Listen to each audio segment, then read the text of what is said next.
Hello everyone, this is Mr. H again. Got another art lesson for us to work on at home. What we're going to work on today is landscape ideas, and I've been kind of inspired by seeing some images on Facebook and the internet about these tulip fields in the Netherlands. We live in Iowa, and in Iowa we grow lots of corn and soybeans, and you see the crops in the nice neat rows and everything.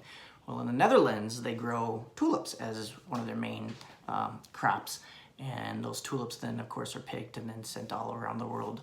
And just beautiful flowers, lots of different colors. And when they plant their fields, they have these beautiful just blocks of colors and bands of colors. I'm going to show you some examples right now here for a second.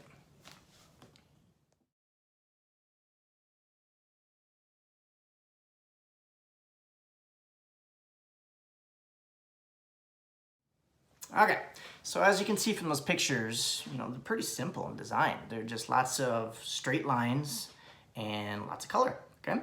So, you guys ready to get started? All right, let me turn this down so we can get going. So for this project, what we're gonna need is a piece of paper, pencil, if you have a Sharpie, you can use a Sharpie. Ruler if you want to help make nice straight lines. I'm going to show you some tricks on how to make nice straight lines with these. You can also do this outside on the chalk. I used chalk when I was adding some color on there. So lots of different things you can use, crayons, colored pencils, markers, or whatnot. So let's get started. First thing we're going to need is a horizon line. And the horizon line is a line that kind of separates the ground and the sky. And for this case, I'm going to draw my horizon line way up towards the top of the paper. That way I get lots of area to do my colorful, beautiful tulip fields here. So what I'm going to do is I'm going to use a Sharpie just so you guys can see the lines better. But I'm going to take my fingers, I'm going to spread my fingers out. If you don't spread your fingers out, a lot of times what I see when I see students use rulers, the ruler kind of pivots back and forth and it moves. But if you kind of spread your fingers out like that, I don't know if you can see it like that, kind of like that. And then just trace your line. You get a nice straight line that goes across your paper, okay? Next thing we're gonna do is we're gonna have a little perspective point, one point perspective.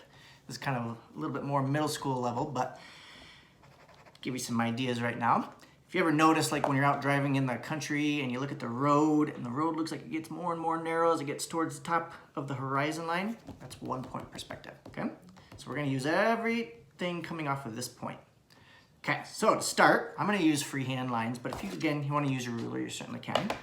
Just going to draw a line from your perspective, go all the way straight down like that to the bottom of your paper, and then go back up to your point.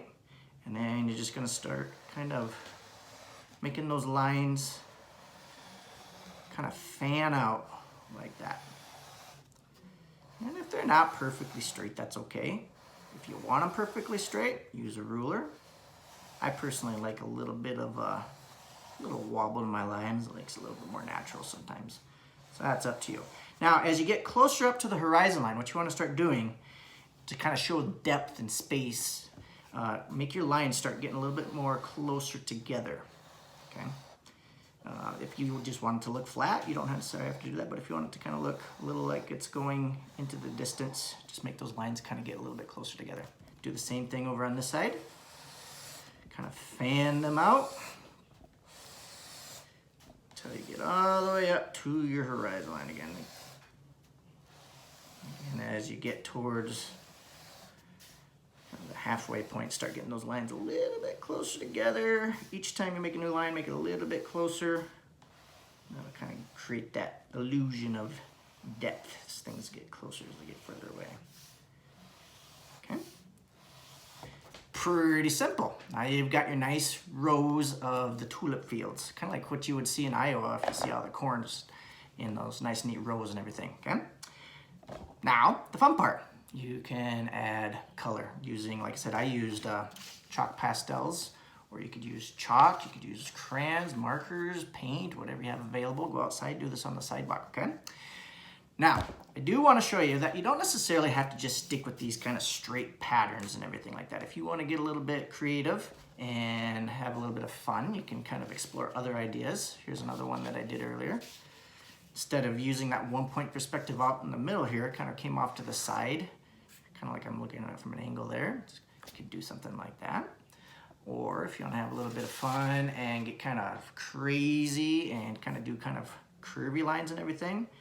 You could do fields like that where they're all kind of intersecting. And again, show you a quick example how I did that. All I did was, of course I had my horizon line, and then I was just drawing curved lines, kind of like rainbows in a sense. And I draw another couple of curved lines like this. As I get close to the top, I'd kind of get those lines a little bit closer, kind of looks like it goes in the distance and everything. So just some different ideas that you can do with this. All right. All right, well, I hope you guys enjoy this one. It's kind of a nice one. It's kind of a little tribute to spring, being that spring is just, well, it's here right now, I guess. You start seeing tulips starting to pop up around the houses, I guarantee you here, if you start looking around, okay?